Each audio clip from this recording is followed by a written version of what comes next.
Hello again, everybody, and welcome back to Wait, Are These Guys Friends? I am Mike. I'm here with a jet-lagged, exhausted. You can't see video, but he's seen better days, Randy. And it, This could be uh, any episode though.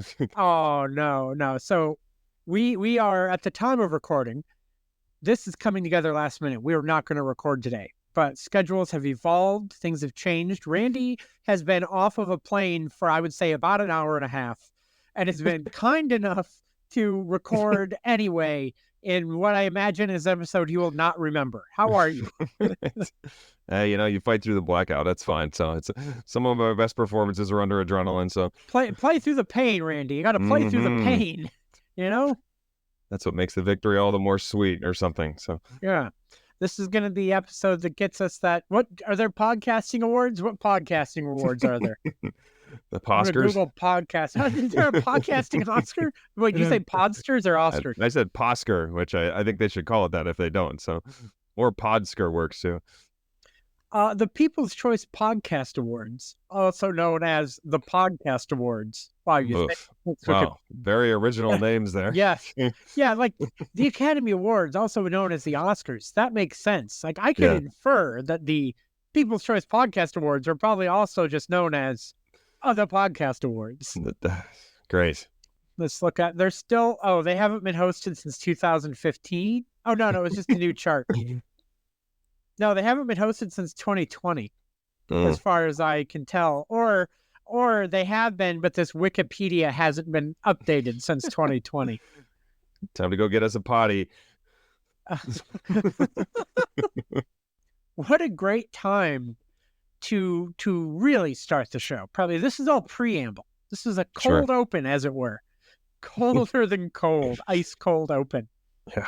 Because I hope, listeners, that you didn't skip last week's episode, because you would have seen in the title experimenting with AI theme songs, and that experiment is not over.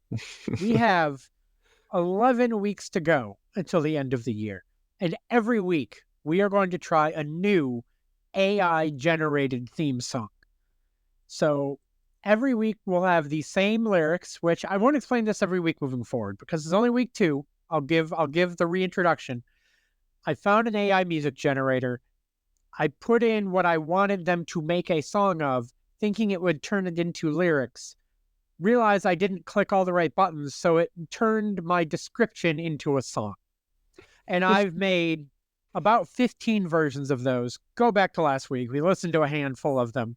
But every week until the end of the year, we are going to listen to a new theme for the Way to These Guys Friends podcast. And the second one is going to come right about now. A song about two friends who host a podcast together and argue regularly about their pop culture interests and if they're actually friends or not. One friend is named Mike, one is named Randy. Wait, are these guys friends?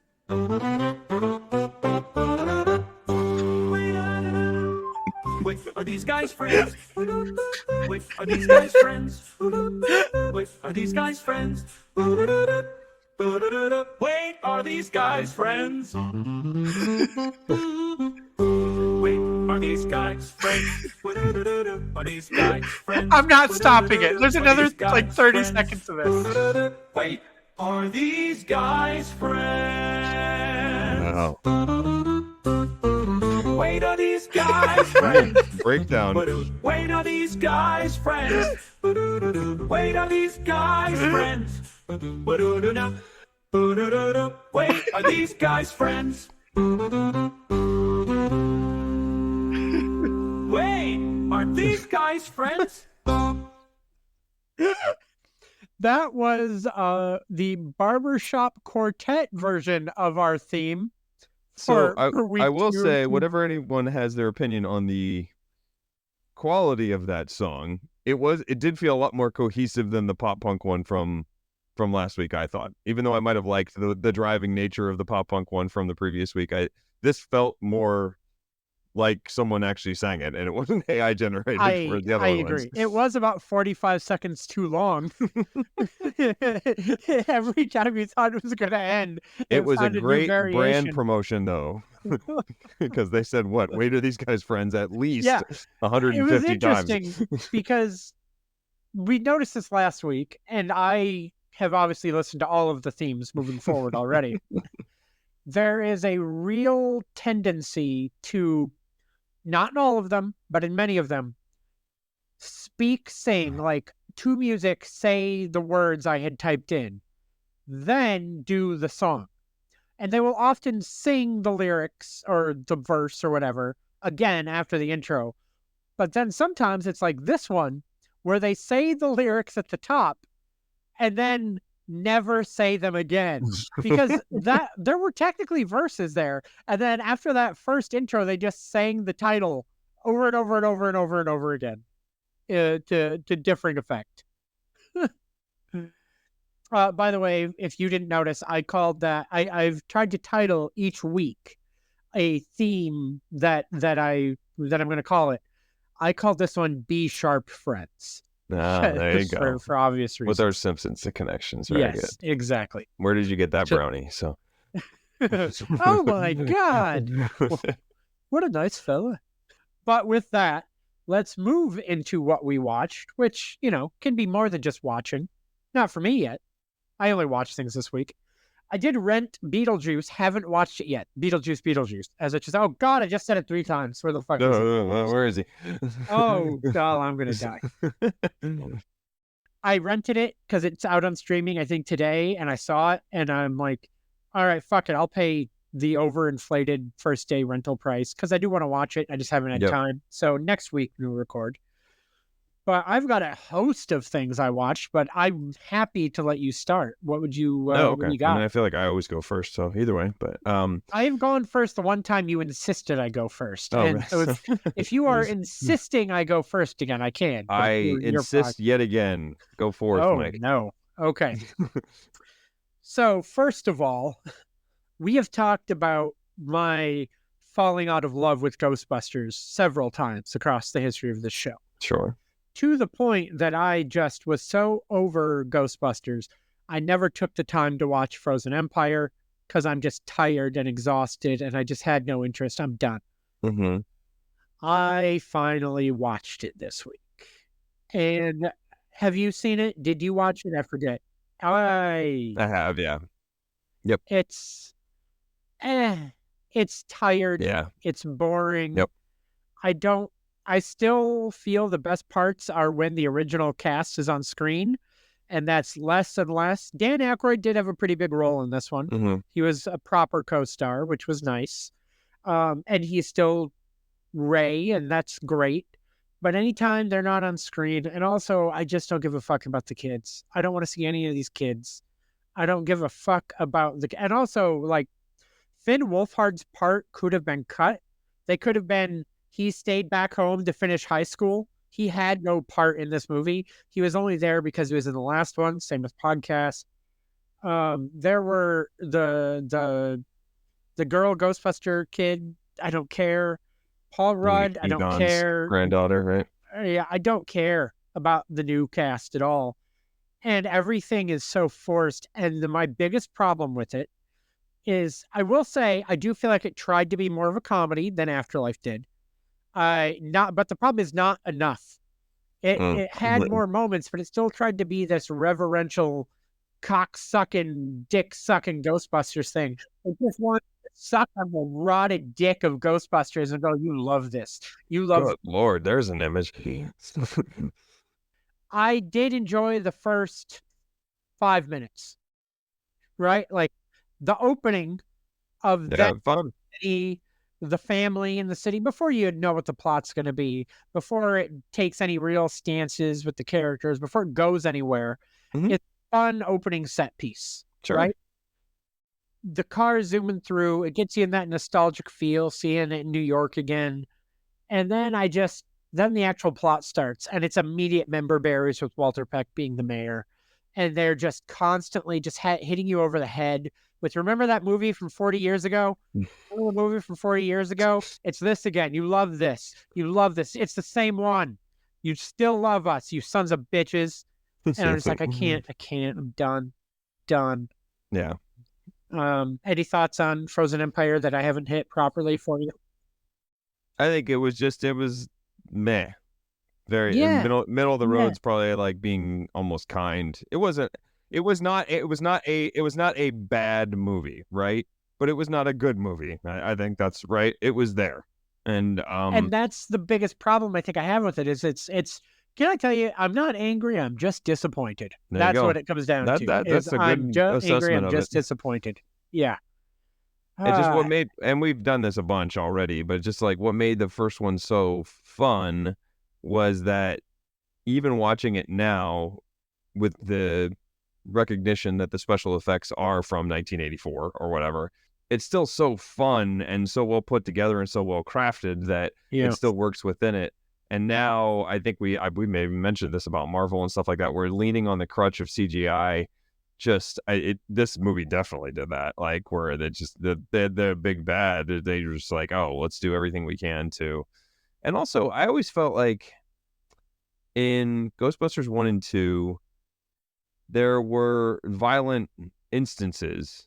Like there were things where stuff could fall on them or they could get blasted backward, but something about getting like stabbed, like icicles with the capability of stabbing, seems more violent to me than actual. Maybe that's just my own recognition of it, but it seemed more icky than.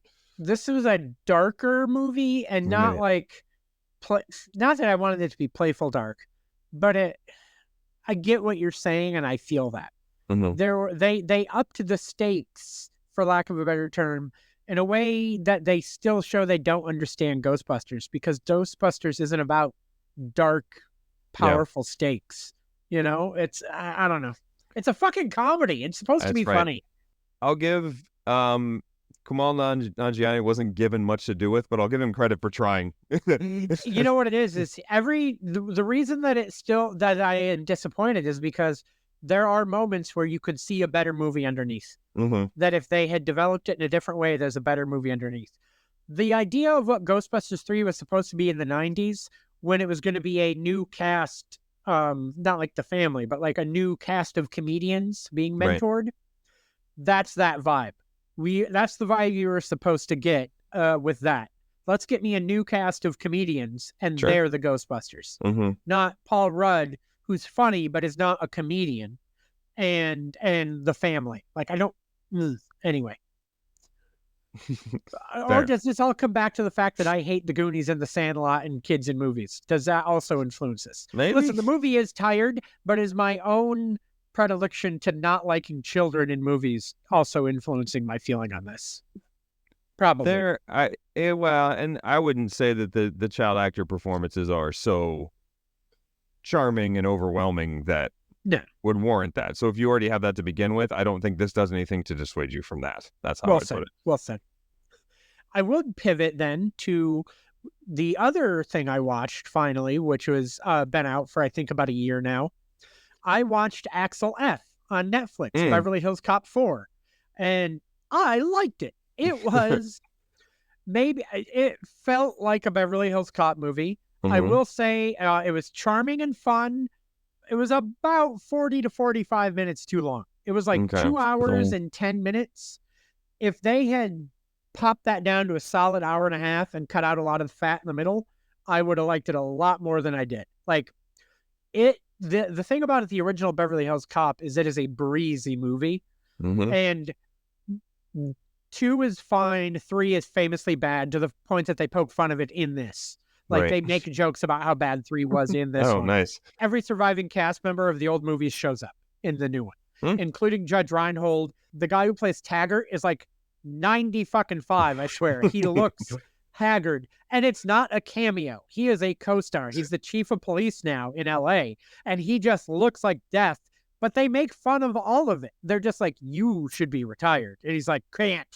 Hate the wife. And it's like, they lean into all of it, and I enjoy it. But I was going to say, Joseph Gordon-Levitt is essentially new Judge Reinhold in the movie, where he's He's the young cop on the force in LA that arrests Axel, and they have interactions.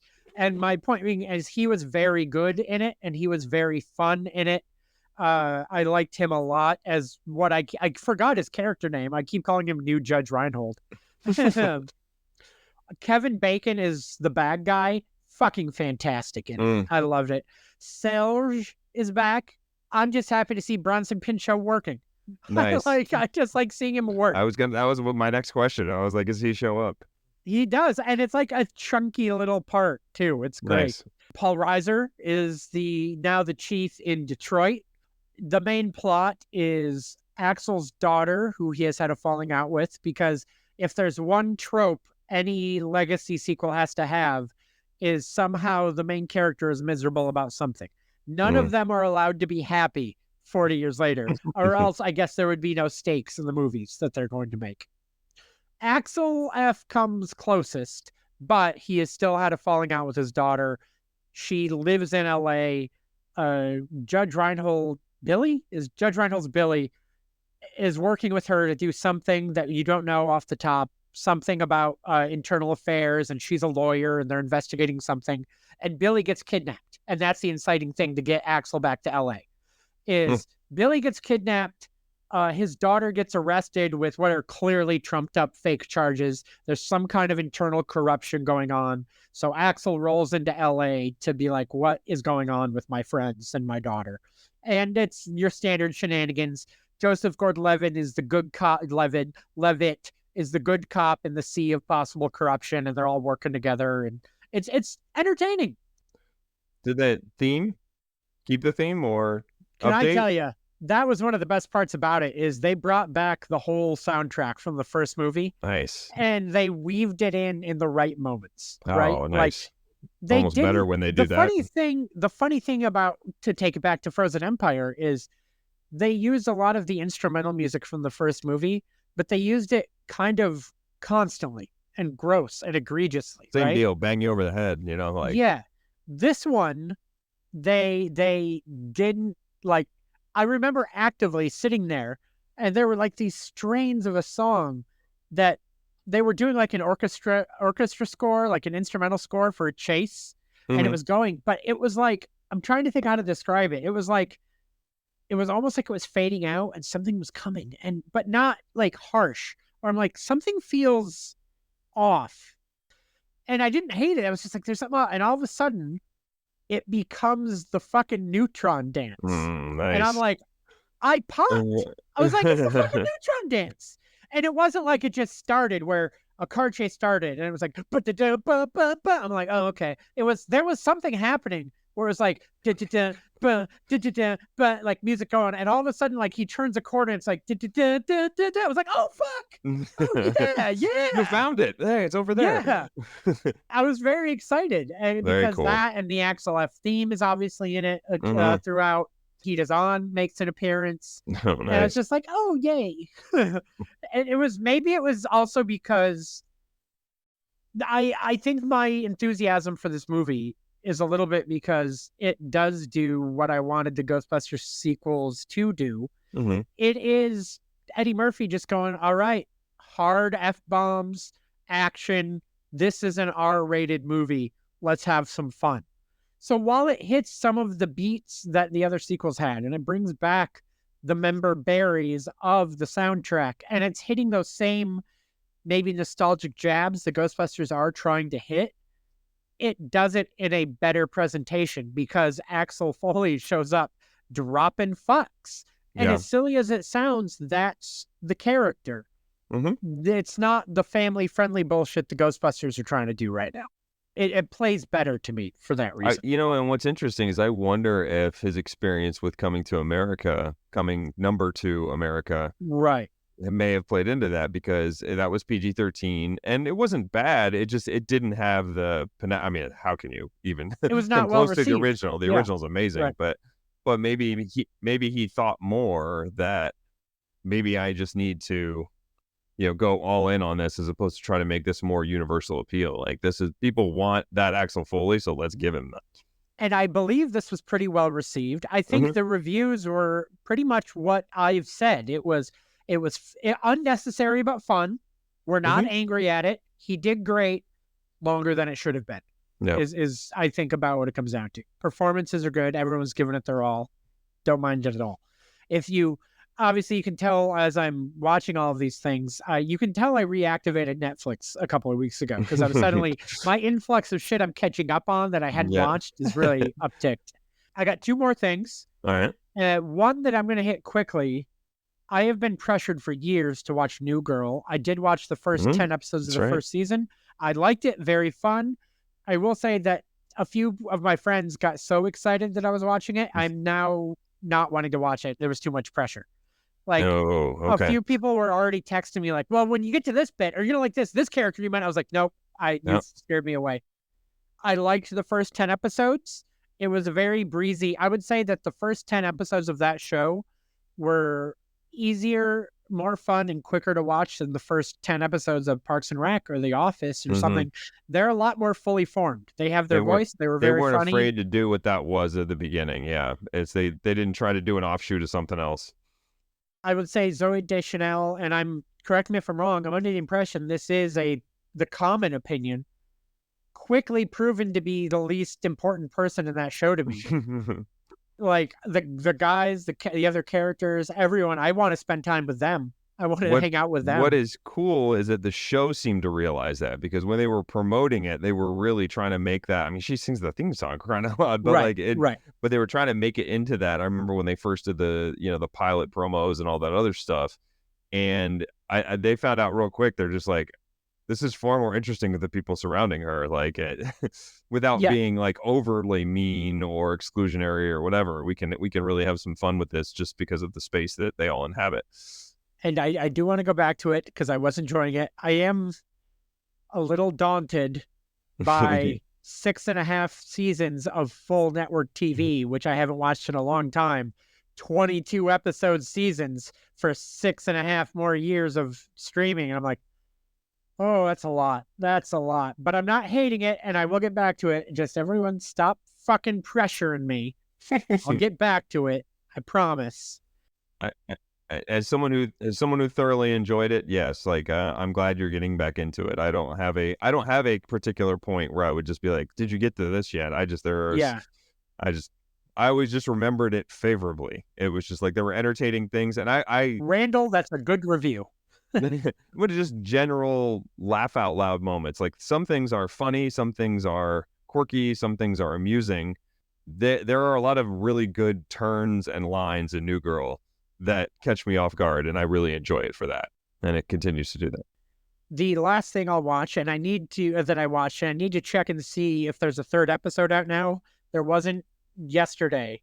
I watched the first 2 episodes of The Penguin on Max, which I forgot had come out, and then all of a sudden the reviews were coming out, and I had no real desire to see it. I liked the Robert Pattinson Batman movie. I was kind of intrigued in the fact that this exists at all. And then I watched the first 2 episodes, blown away. Blown away. Wow. Colin Farrell is fantastic. The makeup, his performance comes through the makeup. You lose him in it, though. He is so good. His supporting cast is amazing. I can't remember the character name, but essentially his number 2 is this street orphan kid that he's clearly going to murder. And instead, for plot reasons I don't want to spoil, winds up deciding to protege instead of murdering him. And just, it's not related. They mention Batman. They're not afraid to mention Batman because it's a thing that happened. I think it takes place a month after the Batman ends is when it starts. And it's all about the void left at the end of the movie because of the crime family changes that have happened. You know, they mentioned Sal Maroni, who was not, I believe, in the movie. I don't remember, but he was already in prison because he was Falcone's rival. And Falcone, played by John Turturro, his kid set up to take the reins, and Penguin wants to move up, and it's very Sopranos in the let's figure out who's going to run the family. It just happens to have a guy playing the penguin in the middle of it, but like a realistic. Did you ever play the Arkham games? Arkham City, Arkham Knight for PlayStation or Xbox? Classics, Stone Cold classics. I know of them. I didn't play them Whatever much. his performance is, that it's a very what I love about those games is they take any character that would be grounded realistic and make it grounded realistic. But then on the flip side, they'll also do Mr. Freeze and Clayface and weave it into that same world. And that's why those games are the perfect Batman experience, because they give you everything you want and they deliver it perfectly. That said, this is a perfectly realized version of the Penguin. But that is everything I watched this week, which not bad. Not a bad week of viewing. Anyway, Randall, what do you got? Mine are pretty quick, but I started up, I think 3 or 4 weeks ago, the American Sports Story. So Ryan Murphy about Aaron Hernandez, the former New England Patriots tight end. They've had 4 episodes out as of this taping, and then it's coming out week by week. I think there's either going to be 6 or 7 total. Boy, the guy that plays him is really good. I mean, it's a it's a really nice, nuanced performance. It starts from his beginnings in Connecticut, and then he had some issues with his dad. His dad died when he was like younger, and how he tries to push through for football. He went to the University of Florida in the late aughts when that program was basically kind of being run like a lot of college football programs that you might hear about, where you could get away with pretty much anything. You could get away with murder. Obviously, anyway, continue. And he almost did, I guess. So, but thoughts or hints throughout the investigation, I think, that tied into him being either bisexual or homosexual. Like, that is not new information. Ryan Murphy, unsurprisingly, sort of leans into that and in certain parts. So I don't know if he's trying to just give context to things that were going on and how troubled he was, and trying to suppress that in a very machismo environment of the Florida football program. But it's been really good so far. And they even throw in some sports scenes and stuff like that, which those are tough sometimes, especially when you're doing football, because that can be filmed really poorly, and it looks pretty good. It's random to have, because the quarterback at the time when Aaron Hernandez was there was Tim Tebow. So it's who I think is played by Schwarzenegger's. I just looked it up. I was reading his kid, which I can't. I realize he grew up in this country, but I need him to sound like his dad. I need him to sound like his dad. I can't help it. Is this streaming anywhere, or do I have to have it? Hulu. Oh, it is on Hulu. Okay, great. Yeah. I remember hearing about it. I wanted to watch it because obviously I've never watched American Horror Story, but I really like the American Crime Story stuff that they've done. I like how they tend to serialize these things. I want to check this one out. I used to live in Bristol, Connecticut. Do they do location shooting? Would I recognize anything? No. Okay, just check. I don't think but some of the stuff it's more flashbacky type stuff from his youth. But okay. So I guess my question is, I'm not in the show at any point. I'm unaware. Yeah, I didn't go frame by frame, but okay. I guess, well, and when he was in high school, I guess the time frame would have. What was the time frame? When did he leave to go to college? He was at Florida in 2008, I think. 2007, 2008. Oh, so I didn't start until I lived there in 2010. Ah, you did not overlap with Aaron Hernandez, which he came back to visit a couple of times. Considering what happened. So right? That's true, yeah. So listen, you let me know if I make an appearance, and then I'll catch up on it later. I will give an update now in the next couple episodes in the next few weeks. But that can be the segment. It's 1, how was the episode? 2, was I in it? And I'm not saying me personally acting in it. I'm assuming someone will have taken my likeness and performed me. Clearly. It could just be somebody at the back. Someone is filming skits on the side of the road in the background. That'd be amazing. Exactly. I would love that. What attention to detail they would have for Bristol, Connecticut. It's realistic. That brings me just bringing up American Horror Story. So there are so many of them that it's hard to, and some of them are real trash. I've never watched one of them. Yeah. So, and I'd be curious to see what you thought of the first one with, I think, was that Dylan McDermott? And it was, Murder House is the name of it. And I think you'd really like that one because that plays out and it has a lot of, I don't know, nods to a bunch of traditional horror, like development. That was the first season, that one? First season, yeah. And it was, I've mentioned before that I'm kind of hit or miss sometimes on horror, and this is more a suspenseful, how it's getting the better of somebody, kind of taking over their mind. It was cool. If you ever got into it, there are so many to choose from, and there's a lot that aren't very good. So this is one of those shows where they do a new story every season with the same cast. Anthology. Yep. I think it's called Coven is really good too. That's the one about witches, obviously. But it takes place in New Orleans, and it's really cool. Like that's another one that was pretty good. I still want to sometime. So this episode, as long as we stay to our schedule, will be coming out October 17th. So if you're listening to this on October 17th, 2024, I did it. I didn't fuck up the edit. I made it. Congratulations.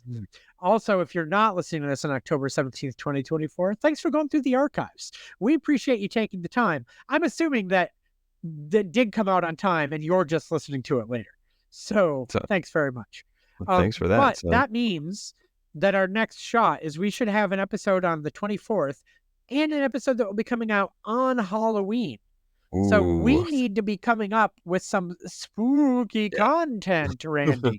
We need the spookiest of content but if you're not a big horror guy, how do you want to handle that? We got to figure this out. So, but there are things that I've seen more than you would think. It's just, I don't know how in depth I can go on all of it. So maybe it's a different kind of take on it. So neither here nor there. We'll get to it. We'll have some spooky stuff there. I had one more thing I had that I watched this past Saturday. The episode of Saturday Night Live was hosted by Nate Bargatze, and he was like an unlikely host last year when they brought him in, and was very favorably. I mean, he was really, really good, and not just because it usually always goes well when a stand-up just gets to do stand-up for their monologue, and his was good there too, but obviously because he's a great comedian. But the skits that he did, and he revisited the skit that kind of made all the rounds last year was he was George Washington.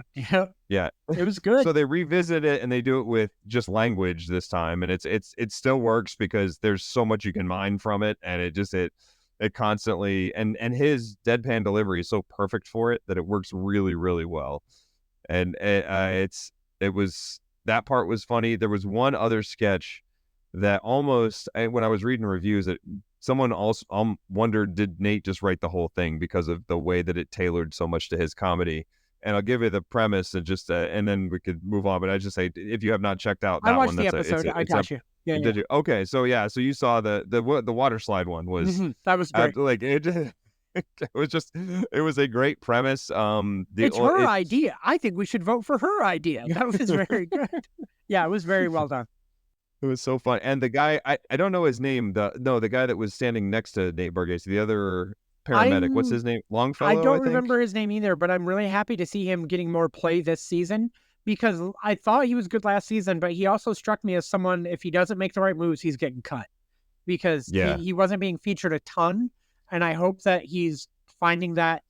I hope the writers are favoring him more. I hope his performances are getting better, because I like him, but I was like, oh, he's on the cusp of not making it back. He's perfect in a certain role, and so he was great alongside it. So, but I just tuned in, just checking it out, and I thoroughly enjoyed pretty much all the sketches. It's funny because I also feel like the one that's getting the most play on social media is the Sábado Gigante sketch, where Nate Bargatze plays the American on Sábado Gigante. The thing is everyone's talking about how amazing and revolutionary it is and how great it is. And it is. It's fantastic. It's the fucking Chris Farley in Japan sketch from the 90s again. Everyone's talking about what a revelation it is. And it is. It's good. And I imagine it's probably more for the representation. And I love that, because I didn't think about it from that way. Everyone's talking about how amazing it is to see this represented on screen, and it is, and that's lovely. But don't pretend they didn't do this already. This was Chris Farley on the Japanese game show in the 90s. It's that being said, I still love the sketch. I'm the biggest creature of habit. Yeah. So like I could watch every What's Up With That sketch that exists. Yes, and if they did another one next week, I would still watch it and adore it. But but I thought it was great. And it made me more, I mean, I was impressed with Marcelo Hernandez anyway, just for carrying that, because that's just a lot of talking during that. And it made me even more appreciate Mike Myers, because I think it was on Dana Carvey and David Spade's sketch or a podcast, they talked about that with Mike Myers, that it wasn't full Japanese that he did. It was like this half Japanese, half mumble. It's just incredible for him to do that for an entire sketch. So, but Update was good. I am over Shay and Jost as update hosts. I'm ready for new blood. I don't hate them. I'm just ready for something new because they've been doing it for so fucking long. Mm-hmm. I knew that they weren't going to do that the 50th anniversary season, because Lorne Michaels had even talked about trying to lock down a lot of the cast a couple of years ago to do 50th anniversary year. But I will tell you, as much as I love Keenan, as much as everybody else, I'm ready for new blood. And the new blood, like Marcelo Hernandez, who I think was there last year, he was, but is starting to shine more. And some of these other people, they need to be the voices right now. They need to be the voices. Right. That said, Dana Carvey as Joe Biden, bring him in every week. Crushing it. It's amazing to see him do another president on SNL, and not just do another president on SNL, but do another one brilliantly. And a tough one to get. Like, really, the only one that ever really got it, I felt like, was Sudeikis, and that was because it was a different. It was Biden. A different style of Biden. It was energetic Biden. It was perfect for that time, but like you couldn't do that now. Obviously, the Jim Carrey Biden was fucking terrible, and I hated every second of it. Also, to be frank, the Alec Baldwin Trump was terrible and should never have lasted as long as it did. Who's the guy that got doing it now? Because he's amazing. James Austin Johnson's amazing. He's so good. What a missed opportunity to have had him over before. Like, thank God they have an actual performer doing one of the main candidates and not a guest star. I say that loving the current guest stars, but man, there was a point I'd take SNL more seriously than I should. And I'm tired of a lot of stunt casting. What I am happy with is that 3 of the 4 major performances right now, maybe 4 or 5, you have Maya Rudolph and Dana Carvey are former cast members. You have Jake Austin Johnson, and you've got what's his nuts? Jim Gaffigan? No. Who's playing? Bowen Yang's playing JD Vance. Yes. Yeah. They're actually cast members, which I love. Yeah. Jim Gaffigan is fitting in great in his one role and is the only proper outsider they've brought in. Yeah. And like Maya and Dana are lovely to have back. If you could have done it with actual cast members, that would have been lovely, but at least they're from the family. It's nice to have them become more insular and more to the cast. Here's your super sliding door. Like, I mean, if he hadn't, gone too early, how great is Chris Farley as Tim Walz? I mean, I don't see that at all, actually. I think really? I know. Too loud, too boisterous, too fat. That's the point. I disagree. So Dana Carvey as Biden isn't being extreme? Come on. But he's still more in the mold to me. I don't see Chris Farley at all. But maybe it's also because I see Chris Farley as a young man, because he's always going to be a young man. I'm having trouble imagining old Chris Farley doing this. I don't see it. I could see Chevy Chase more than Chris Farley, but yeah, he would play it weird though. He would, just because he's Chevy Chase. Yes, he would. Maybe, I don't know. Dan Aykroyd, I think Gaffigan's doing a nice job. I think he's hitting it. What about perfect. Aykroyd? What about Aykroyd with his rambles and his conspiracy theories and his current look of being kind of heavy Satan? Maybe. I don't know. It's no. But I feel like Toronto Canadian is different than like other Canadian kind of. You can do Wisconsin, Minnesota. Maybe I'm thinking too much into it. But all right, fair enough. That said, we are ready to move on to our main topic. And our main topic not sure I'm prepared for this. Our main topic is so fucking weird this week, kind of based off some of the fun we had brainstorming last week, and also just trying to squeeze in this episode because of our schedules. I thought, Randy, how would you like to I don't know, yes and with me? Let's do a little improv troupe goodness. Let's do a little fun creativity. And here's what I'll tell you. I've told you this already. If this is a nightmare, we have got a 25-minute conversation in the can already that we've been trying to figure out when to weave it in, because it's not enough for a full episode. We did our must-see TV part 2. We have kind of a part 3 ready to go, but it's not enough to base an episode around. So, Randy, my promise to you is if this sucks, I will cut out as much of it as I can, and I will drop in that 25-minute NBC conversation. Fair enough. If this is good, and we just keep going and we're loving this, we can save that for another time. So, dear listener, what I'm telling you is, if in about 5 minutes, suddenly we're talking about must-see TV in 2017, we have a lot of the cutting room floor that I decided wasn't worth keeping. However, given the correct circumstances, if we hit 90 minutes or more and we haven't gotten there yet, I'm gonna let it ride. You know, that's what we do. I used to do a lot of sketch comedy, right?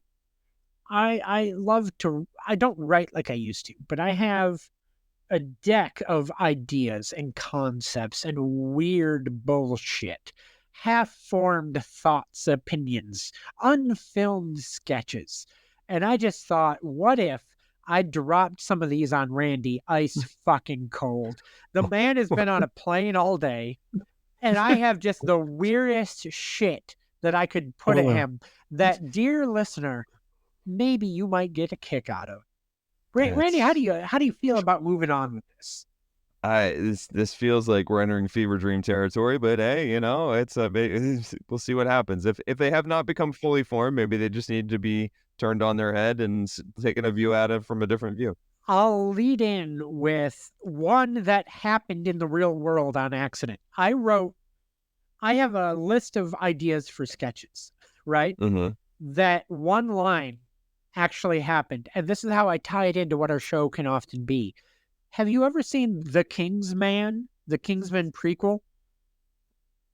No. I think I just saw I haven't either. 2. I've been wanting to. It actually looked better, and I heard it was better than the sequel. I heard the prequel was pretty decent.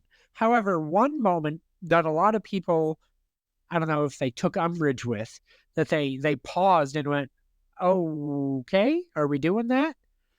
I'm going to show you a clip, and then we won't be able to keep this in the show, but I want to screen share a post-credit scene to you that I want you to watch. We're going to come back and talk about it, because this post-credit scene was my dumb sketch idea. And it went, oh no, they made that their post-credits tease for a sequel. The Kingsman, again, is the prequel to the Kingsman series. The Kingsman series is like they're highfalutin. They've clearly been operating since, like, they say the war, which I believe was World War I. And it's all about protecting the world from the shadows in the UK, right? Mm-hmm. The prequel was about the formation of this society.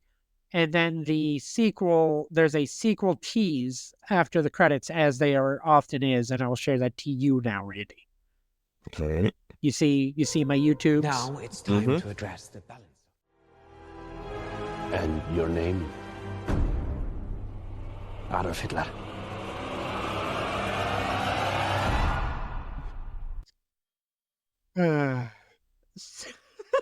I saw it coming. I did. So my dumb sketch idea, because I wrote this in 2020, was post-credit scene to World War I, and it's Hitler. Because that's so ludicrous to me that if they made a World War I movie, they would try to tease World War II with a post-credit scene that introduces Hitler. The Kingsman did it. The Kingsman ends their big post-credit scene with, and you are, and he goes, Hitler. And boom, cut to black. That's not supposed to be a thing you actually do. Right. So also, yeah, not that any of this is historically accurate. No, but please continue. Please. There would be no connection between Lenin and Hitler, but whatever. I did a Google, did Lenin and Hitler ever meet? And it says likely no. But in Vienna in 1909, there is rumored to have been a chess match that they played together. There is a Really? painting that is rumored to have depicted, but people don't know if it's real or not. And that was from 2 years ago. Somebody that's Oh, 9. I mean, how yeah, was Hitler like 1909. 15? Like, Yes, because Lenin died in April 1924, right? and World War I ended in what, 1919? When did World War I end? This is our history podcast. 1918. Mm-hmm. The armistice. 18, okay. So there was so you're telling me, and I recognize he was a soldier, but the thing is that if you take the real world, Hitler was no one special immediately after World War I. He grew to prominence. He's an art student. Because of how he was a soldier. He was an art student, then he was a soldier. But he was a soldier who obviously was unhappy with how things turned out. Right. And grew resentful and bitter and grew in power. In the immediate aftermath of World War I, he's fucking nobody. Yeah. And to say that he was brought in to meet Lenin, which, by the way, the funnier part about me, the guy speaking in that clip, you may have noticed, is the guy who plays Baron Zemo in MCU, which I'm just like, okay. Shit, that would happen. Stealing your ideas. Yeah, so can I sell somebody? But anyway, I'm going to read some of these other sketches and bits off. Not full sketches, ideas, fragments. All right. From a list written when I was locked up tight during COVID in 2020, not going outside, where my mind could go anywhere. All right? Okay. And I will give a pause. And after I'm done, and you can react, you can help me flesh out the bit. You can tell me where you want to go. Okay. Post-apocalyptic masturbation. There's 3 lines of dialogue. One guy walks up to another. Hey, I need to borrow the hand crank. Why? I don't want to tell you. End. That's all I had written down. Are we in an automated future that... I don't know. In my mind, there is some sort of post-apocalyptic steampunk style device that's really getting people off. I don't know. So this feels like, oh God. But like, think about how WALL-E, right? Like the... Is this in the WALL-E sequel? I know. That's why I'm like, I don't like this at all. No, please. Tell me more about how children's Pixar movie WALL-E relates to my post-apocalyptic masturbation hand crank. So, in that, the people have almost devolved, right, to the point where they can't really stand. They're more dependent on their little scooter or whatever that thing's called. The hover my God, that actually, thing. yeah, I get it. That plays. Right? So they got to get their pleasure somehow. They're dependent on this automated thing. So that's just an extension of their little... why they need to borrow someone else's, I'm not sure about. But like, well, I mean, there's a resource shortage in the future, as you recall, in WALL-E. Right. They can only make so many manual hand cranks. So... All right. There's a place we could go that... Listen, I don't know if I can develop that any further, but you've at least given me the logic that it could continue. I'm trying to think of, do you remember 90s SNL? I felt like had a lot more weird characters that got theme songs that they all had a bit, like Massive Head Wound Harry. That's the only one I can think of because I'm on the spot, but you know what I'm saying. There are a lot more. Toons is the driving cat. Yes, but I was trying to think of a sketch like that was like, what could I do that would be 90s SNL that I could do it on like a green screen? Because I was at home alone, that I could shoot by myself, and then I could put on a green screen. And I just thought Baby Chef. And it would be something happened where a chef dies, and he's reincarnated into a baby, but he kept all his skills. So... can you help me write the theme song to Baby Chef? Theme song would have to have your classic Oh my God, the AI program. Let's do. We can do the AI music generated right now. Lyrics, write a song, and I'll hit the button this song about a chef that is killed and reincarnated into a baby, but is still a fantastic chef. Let's get some AI-generated lyrics. Give me a second. It's going. This takes a second. It's not magic, Randy. I've told you that. Oh, my God. It's just wrote a really long song. It's not like a theme song. Okay, I'm going to set these lyrics aside. I'm going to keep them. I'm going to paste them into something else. Write a theme song, a short theme song. All right. We're trying this once more. I'm very excited. In the kitchen late at night, chef met darkness, no more light. He was gifted with a twist, reborn baby with a kiss. Skills intact in tiny hands, baby chef he understands. In a crib with pots and pans, cooking dreams, no grown-up plans. Oh my God. Baby chef, born anew, tiny hands but cooking through. Oh God, it stopped rendering. Did you see what the next lyric was supposed to be? Sipping milk and serving stew. Oh, Wow, God, this we is got it. unbelievable. Please keep going. Did it stop? It's still rendering, I think. Oh God. Oh my God. We're not done with that. We're going back to it as soon as it's done. It's not done rendering. That was the problem. I went too early. There's no chance that second one is better than that one. I know. I know. Oh God. Even from the beginning, it was great. Like, we're not done yet. We're going to go back. Let's see how the next one starts. We'll go back to it though. yeah. No, I'm not even going to ruin it. The first one is so good. In the kitchen late at night, I'm going. met darkness, no I got to see if I can fast light. forward. It won't let you fast forward until it's done processing. Oh God, I want you have to to send me this one. Like, Randy, I'm making this into a sketch. This is oh my God. This is turning into a sketch somehow. I'm going to download this song. I'm going to shoot this as a human being, and I'm going to turn myself into a green screen baby. I'm shooting this sketch.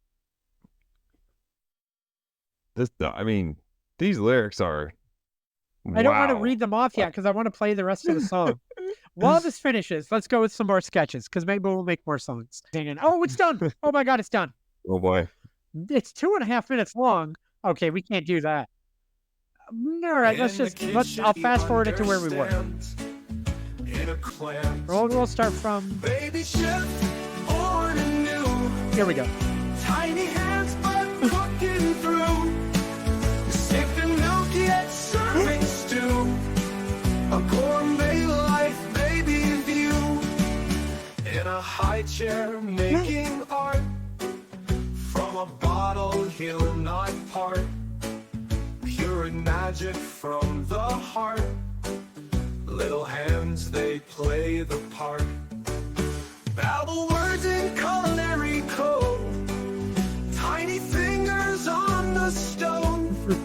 Reincarnated pure and bold. Baby chef, the tale retold. Baby chef, born anew. And then the chorus one more Tiny time. hands, but cooking through. I could make a minute-long sketch out of that if I do the first two verses, the chorus, and the third verse, or the fourth verse. Do I put the chorus? No, I like the Baby Chef and Taylor Told to be the end, reincarnated, pure and bold. So I do the first two verses, the chorus, and the bridge. I cut out the second chorus. I cut out the third verse. I can get that to a minute flat because all they're going to do is rehash this here. I can make this sketch. This is going to happen. This will be on my TikTok within a week. I'm very excited about this. I had one other thought I wanted to try, and I don't know if this would work.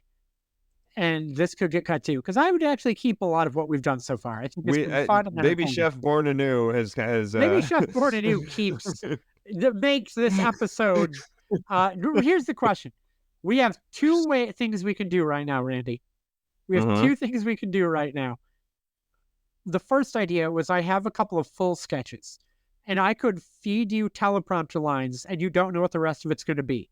I'll And I do just my have to part. read it, right? Yes, I'll do my part, and you have to read the teleprompter line, and you don't know what's going to come in full sketches. The Okay. other idea is we write the first episode of Baby Chef. We write the pilot of Baby Chef. I don't know off the cuff if we could do Baby Chef off the cuff. Are you sure? I'm not. Okay. But next week, do you want to try to write as like, okay, here's what I'm thinking. And this could be overkill. And if we don't like it after a week or so, we give it up. Yeah. We do our normal episodes. We do the intro, we do a topic, and we end each week with a synopsis of the next episode of Baby Chef. I love this. Yes. So next, and let's get our pilot situated. We'll do that in the next episode. We'll do that offline. Yeah. But after we get the pilot situated, we don't pregame. We figure out to end every episode, or do we pregame? Do we figure out what the episode's going to be ahead of time? I don't know. Maybe we bounce back and forth then. Maybe it's like together we come up with the pilot, and then in the next episode, you come up with the next episode. And then I do the next episode, and then we go, and we have to kind of. I'm happy to take the burden because this was my thing. We'll work on the pilot this week, right? Yeah, that's fine. Next episode is That's what I figure both of us in. Okay, yes. Love it. But then the week after that, I'm happy to take the first one just to give you space to make sure it works. And then after that, we're alternating, and we write Baby Chef.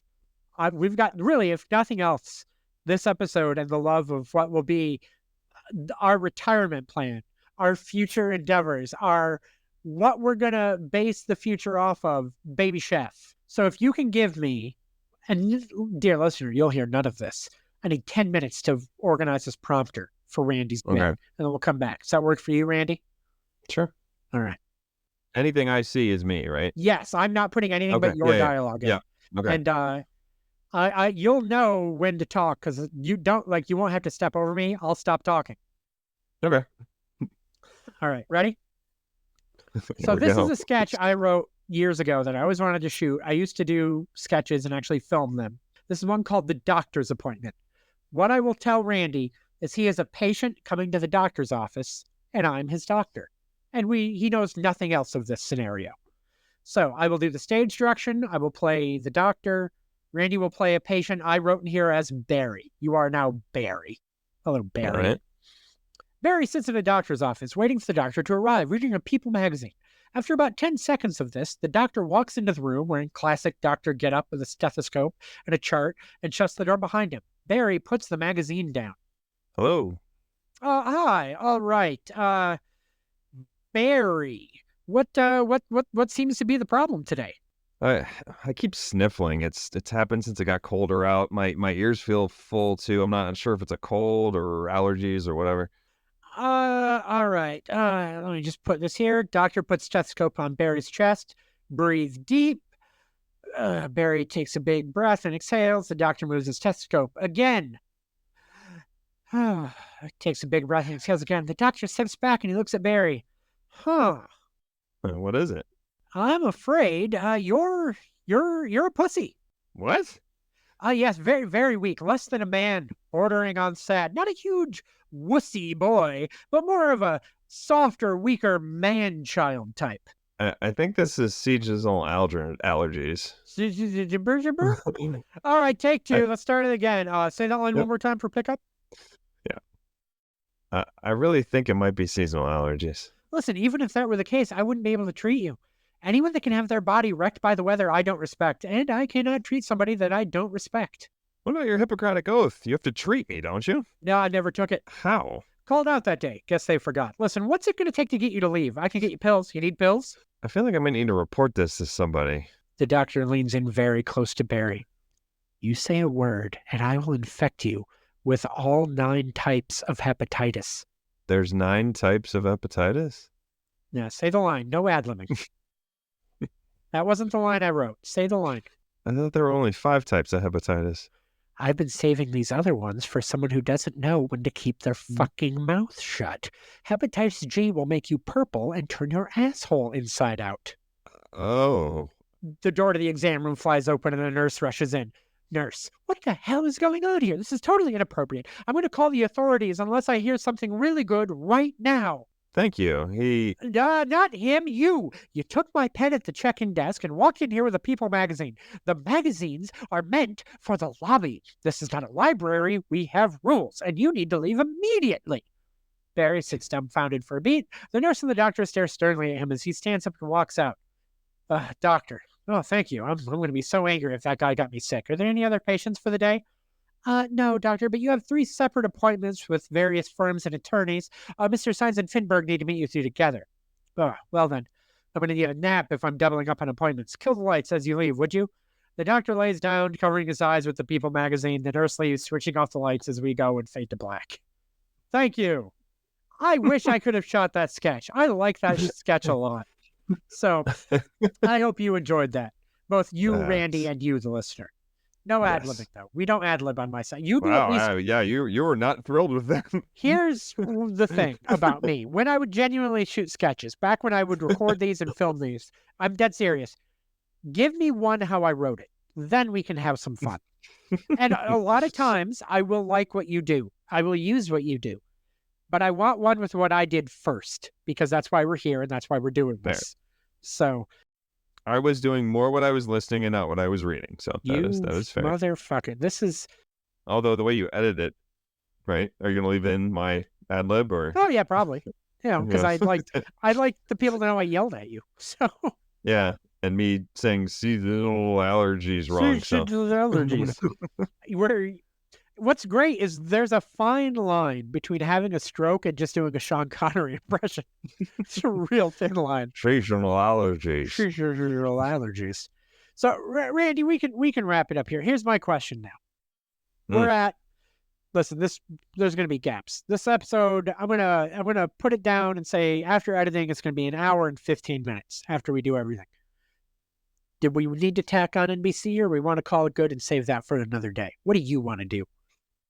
I think from time to time, we tend to push that hour 50, 2 hour threshold. So maybe we pull the reins back a little bit. I think we did this last week too, where it was a little bit shorter as well. It was, and I thought it was a really fun episode. Let's keep it condensed a little bit this week, and we'll hang on to that for when we really need it. I don't know if we need it. I think I enjoyed what this was. I think I did too. I don't know. I hope.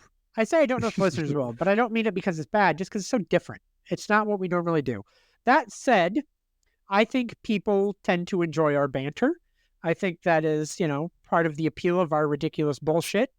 And so hopefully, this was fun. We're not going to do this every week, except for Baby Chef, which will be every week now moving forward. We're goddamn going to listen to Baby Chef every...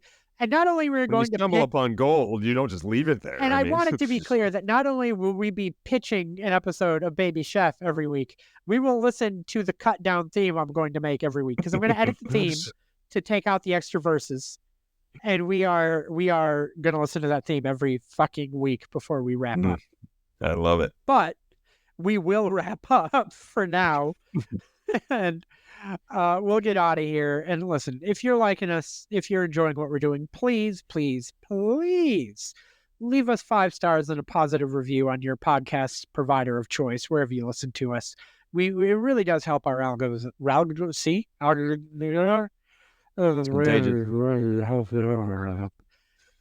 It helps us. Much like hepatitis G, it is contagious. No ad-libbing, please. This is not your scene. But you can find me on Mike Barcode. That's MikeBarcode on TikTok, Instagram, the social medias. I put out videos. Hopefully, by the time you are listening to this, there'll be the first episode of Baby Chef. I'm going to do the theme video first. And if that does okay, and as we do this, we'll start doing the episodes. There will be continuing. Hopefully in a month, I'll have a Baby Chef playlist on my TikTok where you can go watch all the hot new episodes of Baby Chef. I'm very excited. You got any final thoughts before we get out of here, Randy? I don't think so. This has been quite a journey this week. So, all right. On that note, if you don't mind taking us out, now if you don't want to say the thing you normally say, I can play the Baby Chef theme one more time. I mean, why don't we do both? Goodbye, everybody. In the kitchen late at night, Chef met darkness, no more light. He was gifted with a twist, reborn baby with a kiss. Skills intact in tiny hands, baby chef he understands. In a crib with pots and pans, cooking dreams, no grown-up plans. Baby chef, born anew, tiny hands but cooking through. Sipping milk yet serving stew, a gourmet life, baby view. Babble words in culinary code, tiny fingers on the stove.